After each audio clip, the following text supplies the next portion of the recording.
Welcome back to another episode of That's Business. After many technical issues we've had today, I'm so happy to welcome my guest, one of my good friends, Johnny Jarbo.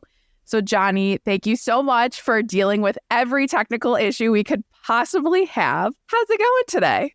It's going good. Thanks for having me. And it's all right with the technical issues. Deal with them regularly. We're good.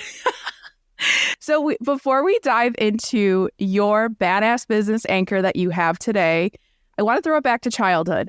Did you always want to be a creative individual or know you wanted to be an entrepreneur? But if you feel comfortable, tell us what your childhood was like. Yeah. So I'm an only child. Grew up with two parents that were like in their 40s and 50s by the time I came around. So first off, my parents are both immigrants. Both came to this country about 40 or 50 years ago.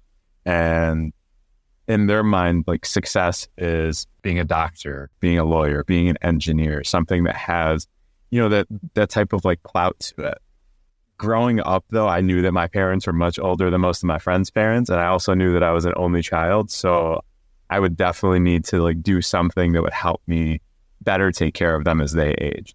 So from the time I was probably like, I'd say going into middle school, I knew that I wanted to be a business owner. Like I didn't know what kind of business. I just knew that it was something that I always wanted to do. And it was going to be the route that I took. So it's pretty unconventional. And I went to college with the degree that I got, but I think it served me really well over the years. And what was that degree? So I went to OU and they have a program called Integrative Studies. So my degree is actually in sociology, psychology, and international studies. So I grew up like speaking Arabic and I still understand Arabic. I'm also fluent in Aramaic right now. So grew up speaking a couple of different languages and knew that having that international studies background would help me just relate to a wider variety of people.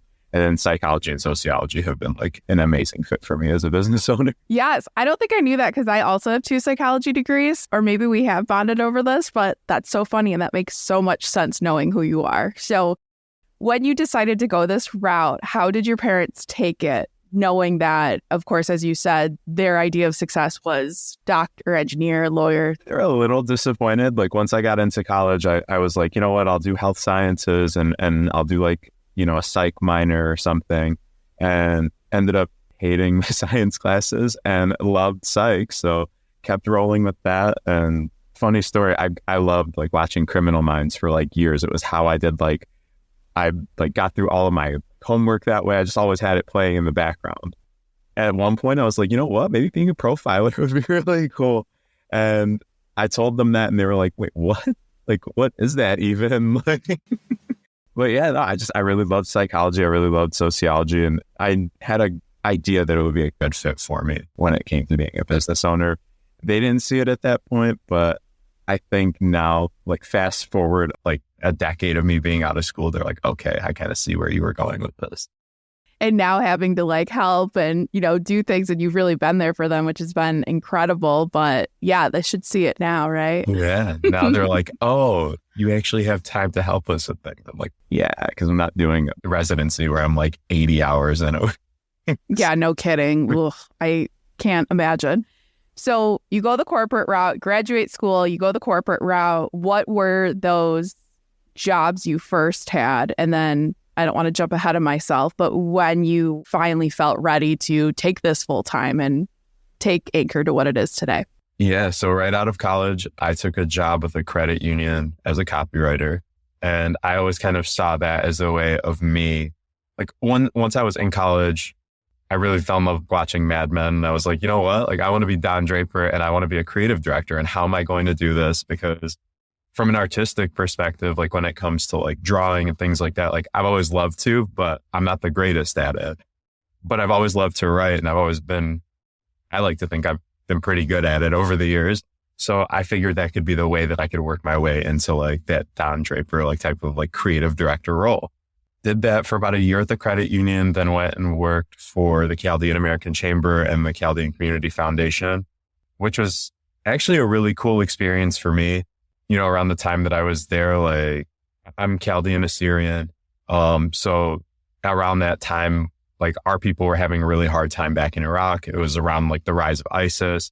And I had the like opportunity to actually do things and work with our community to like help in that situation. Like I remember waking up one morning and they were like, yeah, like our churches are being burned down. And I was like, and it was a real eye opener to me of like all the blessings that we have here and like the opportunities that we have because like my parents came here to America. And it was like really a big part of like kind of what lit the fire under me. Like, you know what, like my parents gave me this great opportunity. Like I really have to roll with this and I really have to like make something happen. And it was cool. It was cool really being there for like being able to like at least take part, no matter how small like my role may have been in like the grand scheme of things, just being able to like give back to my community in some way. I was there for about like a year and a half. And then from there, I was like, you know what, like I got to start making a little bit more money. Like being part of a nonprofit is amazing. And it was great in so many ways, but I just needed to make more money at that point. I was like, you know, I'm going to go the medical sales route. I'd started dating my now wife and partner in Anchor, Tessa, at that point. And one of her sisters, super successful in medical sales, been doing it for over a decade. I was like, you know what, maybe this could be the route to go. And did it for a couple of years, hated it. It's like, this is not for me. No amount of money is going to make this worth it for me. And at that point, I was working for a laboratory and I'd come in, you know, to do the sales, but saw that they didn't really have a logistics department. So went in and became the one person logistics department. And by the time I left, I was employee 10 or 11 there. And by the time I left, I want to say they had right around like 500 total employees. My department was about 30, 40 people strong by the time I left. So.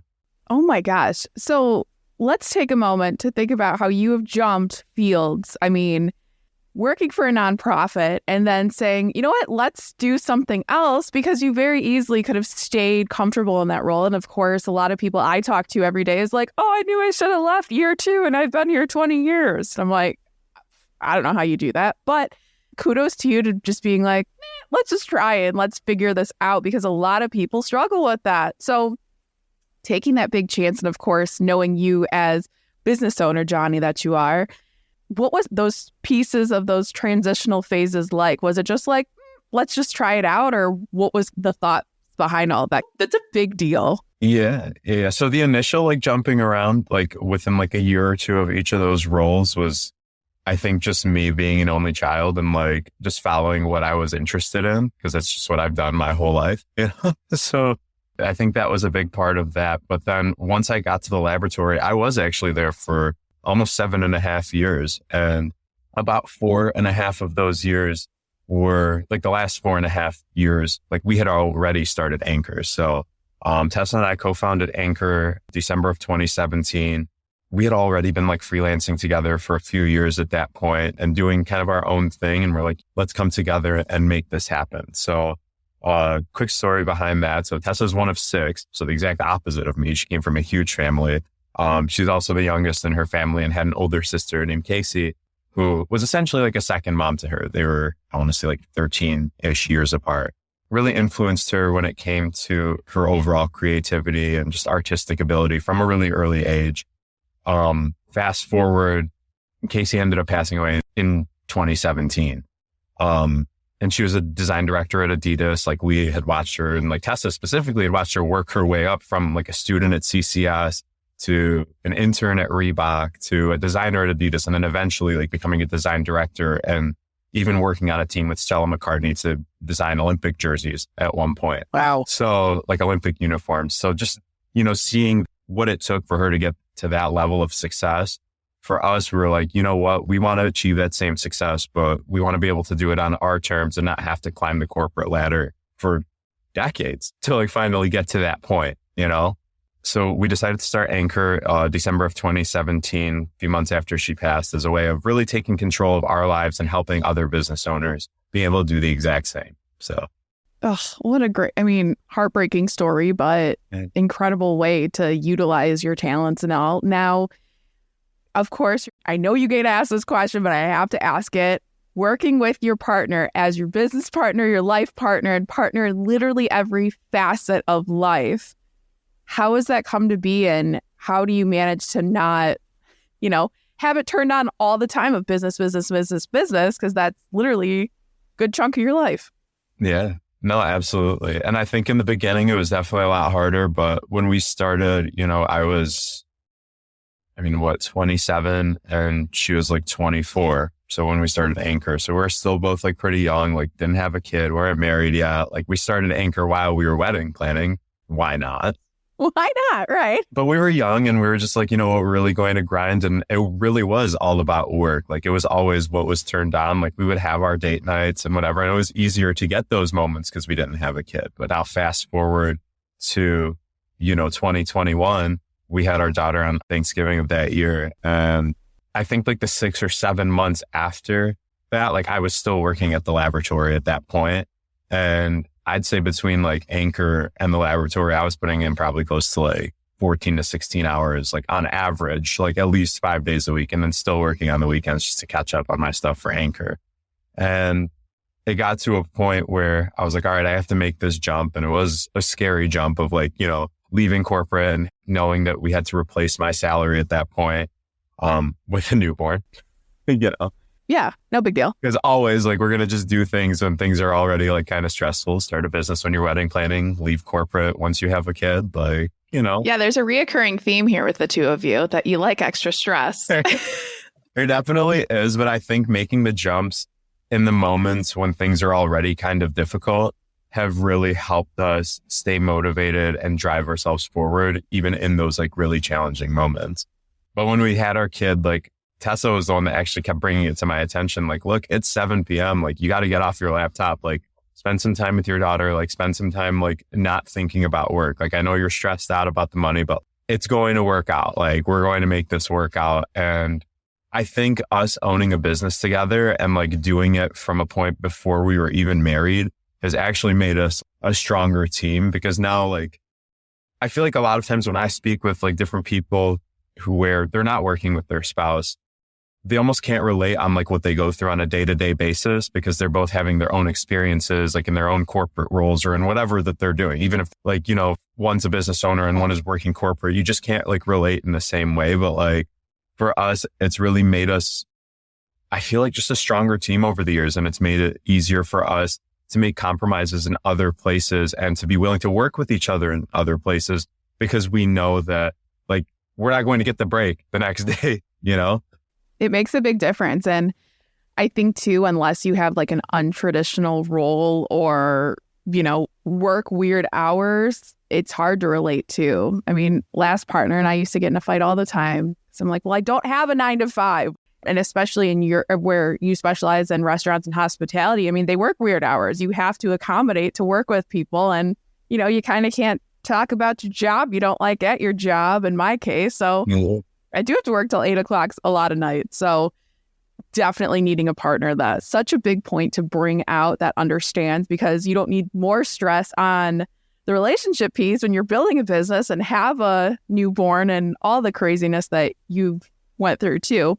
And I just want to add one thing onto that. I think for us, like being able to work together and knowing that we're going to work together the next day, like has actually helped us let go of like some of the minuscule things that people let like really bog down their relationships. Like you don't have to worry about every little thing. Like if you're having a net positive day, like on a daily basis together, like be grateful for that. Like don't really like let all of like the little minute things like slow you down or like make you upset. And like for us, like I've only learned that lesson because we are spending all day together, whether it's at work or at home raising our daughter. Like we're spending so much of our time together that it's like, if we just let every little thing bug us, like we would never get anything done.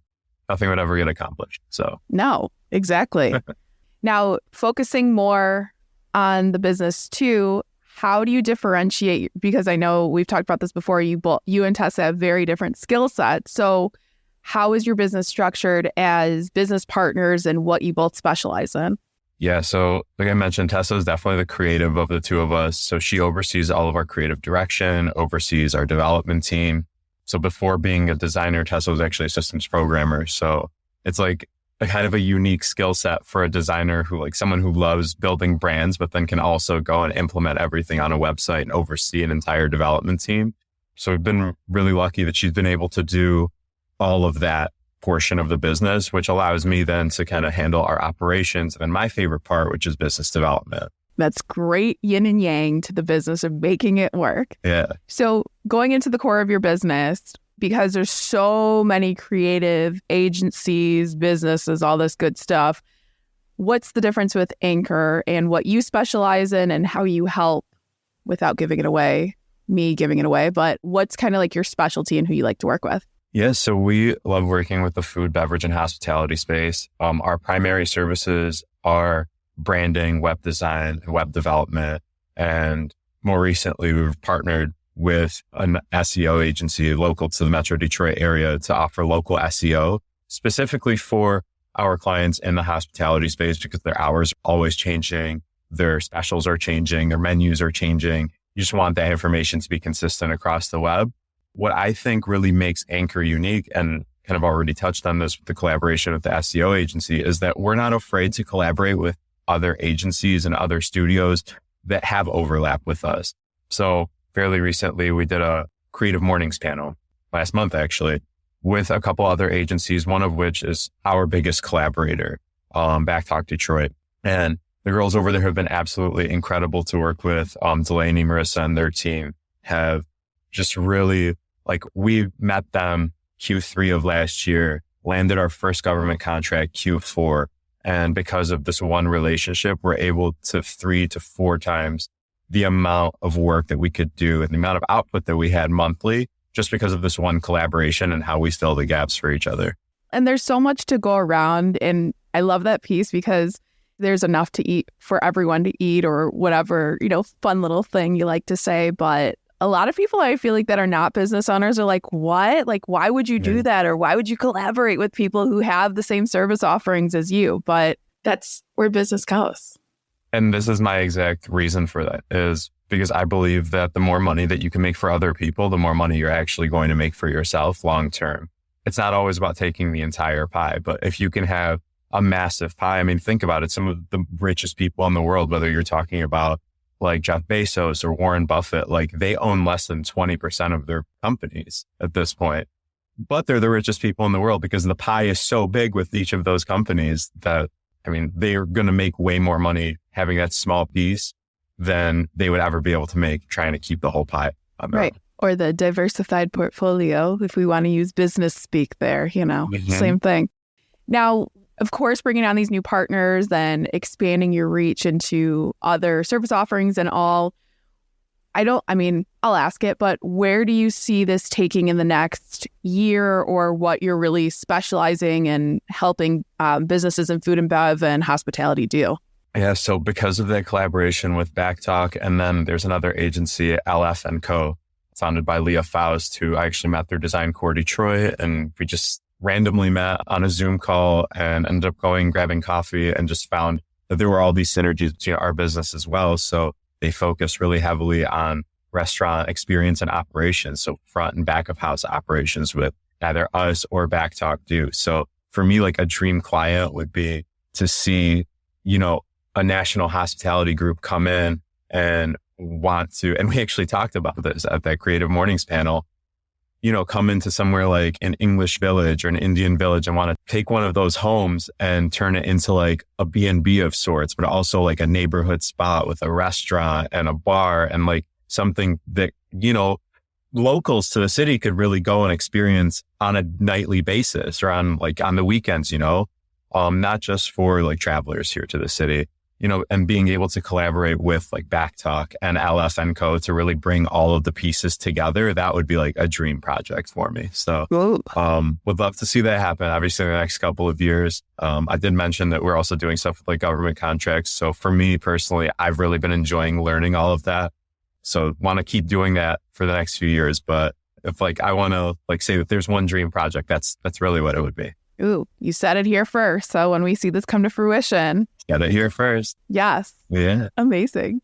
I know you have this great success story, but what's your favorite success story you've had with a client, or that really showcases the work you and your team have done? Yeah. So we have been working with this restaurant out in San Diego called Appy's Real Texas Barbecue. They're based out of Miramar, and they're a family-owned business. They've been around for over 40 years. One of the sons actually that's running the business now is one of my best friends, actually my daughter's godfather. That's so cool. Yeah. His wife is like one of my oldest friends. So we have a lot of like ties together. And for me, this is like special because it wasn't just like from a business perspective, but from a personal perspective, we've seen how much like this has been like a life changer for their entire family as well, right? So like I said, family owned business for 40 years, had not rebranded from probably like 1983.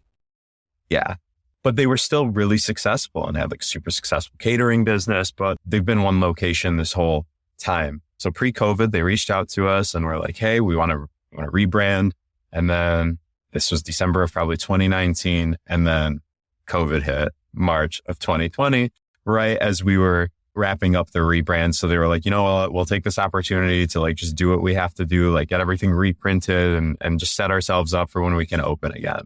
Fast forward, they open and ended up doing like, I want to say like 3 or 4 times the amount of revenue like the following year that they had ever done like before. It was like substantial, like how much more money they made. And because of that, we're able to expand the restaurant group and bought another restaurant that had been owned and operated by someone for about 40 years. The Philadelphia Sandwich Company brought us in to rebrand that and redo the website for that as well. And now they are actually partnered with the Red Chicks franchise out of Los Angeles and are opening multiple locations throughout San Diego. So they've been able to go from, one group, from one restaurant to now having this group that's continuously growing each year. That's incredible. Now, contributing to that success, what goes into a rebrand? Because I feel a lot of people think it's like, oh, it's just, change the logo and it's fine. But there's so much more that goes into it. So what does that look like without giving away everything that you do?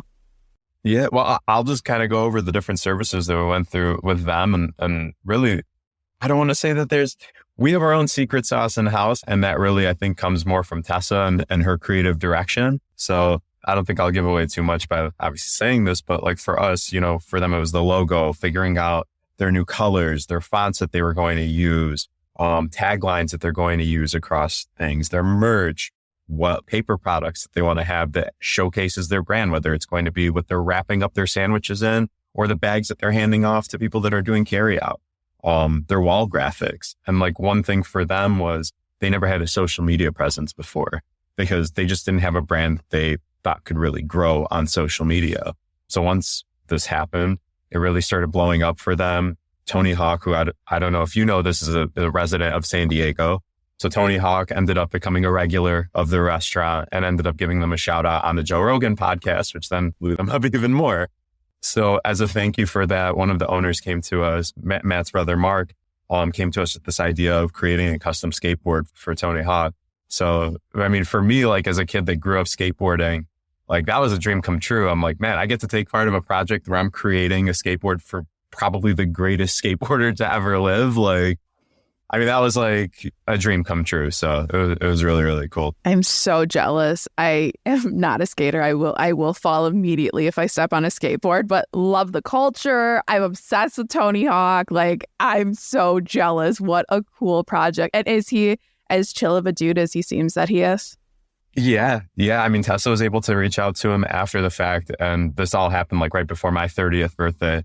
And he like sent over a video, like wishing me like a happy 30th and whatever. And it was cool. It was cool. I was like, this is like something that connects us to Tony kind of forever. So your fun fact forever. And if you ever want to learn how to skateboard, I'm here to help. So, if you want some good laughs, like, yes, I will be your comedic relief and somehow manage to hurt myself because that's what I do. So thanks. I may take you up on that and you can laugh at me. It's fine. No problem. Where do you see because there's a ton, especially us being in Metro Detroit, there's a ton of great businesses and even globally or small businesses, small restaurants, hospitality groups and all. But what are some of the most common problems you see or you hear from clients and what people just aren't taking advantage of? I think brand consistency is a big thing. So we work with a few franchises and even just as like some of our clients grow to multiple locations, they're seeing that just keeping the brand consistent, like, yeah, the menu may look the same and everything like that. But if the messaging isn't the same in the actual locations, if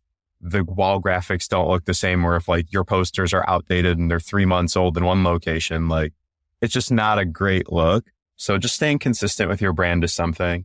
And this is probably going to all be about consistency right now, staying consistent on Google and on all of the search engines. Like I said, with the food, beverage and hospitality space, like your hours are constantly changing. And it's funny, I just got off the phone with somebody this morning that was like, man, I was there for just like a small like catering order yesterday at the restaurant. And, yesterday was Easter Sunday, so they were closed. and they hadn't updated their information online. And he said the phone was ringing off the hook all day long. So Oh, no. I'm like, well, how many bad reviews are you going to have tomorrow morning? Because you didn't say that you were closed, and now all of these people are calling and you're not answering. And he was like, I didn't even think about that. We're going to need the local SEO service. It wasn't even something I was trying to sell. It was just a need that he saw that he had once he was actually in the location on a holiday, and was like, oh, people are calling and we're just not here to answer, and no one knows that we're closed. So I think keeping your information consistent across everything is a big issue as well. I don't want to like go to a restaurant because I'm looking at on Yelp and it says that they're open, and then like Google was updated and I show up and it's like no one's there. Yep, I've done that before. I want to say those are the two biggest issues, like making sure that your branding and your hours and information are consistent across every platform, and then making sure that your website's updated, honestly, making sure that it's mobile friendly. There's so many times I'll go to a restaurant and want to check out their menu and it'll still be like a PDF that I'm trying to open up on my phone, and then it's saved somewhere on my phone, and like it doesn't actually open up the way that it needs to. So I definitely think making sure that your website is updated is really key. Gosh, I'm just going to start sending you people, because that's the most frustrating. Or it's like, oh, go to Facebook. And I'm like, I'm not scrolling through your Facebook. Like, just give me your menu. I just want to look at it. So I'm not going to call out the restaurant, but one of my favorite restaurants for years and years only had their menu on Facebook. And every time I would tell someone, meet me there, they were like, where's their menu? Why? Why is it on their website? They fixed that now, but it was like that for probably close to like 7 years. my gosh, that's so ridiculous. Oh, so outside of that lovely advice, now, as we wrap this up, what overall advice do you have for listeners? This is advice that I give to like everyone, all my friends, all my family, is don't let indecision lead you to the exact place that you never wanted to be. By not making choices, you're going to get exactly where you never wish to be. You're never going to get the results that you wanted. So even if a decision seems like it's scary in the moment, go for it. I mean, what's the worst that's going to happen? Like, sit down and think about it. Like, if you're going to actually be able to mentally handle the worst possible outcome. And 9 times out of 10, you are going to be able to handle it. We've all dealt with things like in our life that are challenging, but I think there's nothing more challenging than looking back and being like, wow, I could have been in a completely different place had I just made some choices. Ooh, that's a good one. That one gave me goosebumps. It's so true. I'm like feeling called out here. It's all right. I felt called out the first time I thought of that, and I still feel called out a lot of times when I think of it. And I'm like, you know what? I have to make a choice today. You have to. Exactly. Oh my gosh. So if you're listening to this and you want to work with Johnny or know a restaurant or hospitality group that could use his services, head to the show notes and tune in again next week for another episode of That's Business.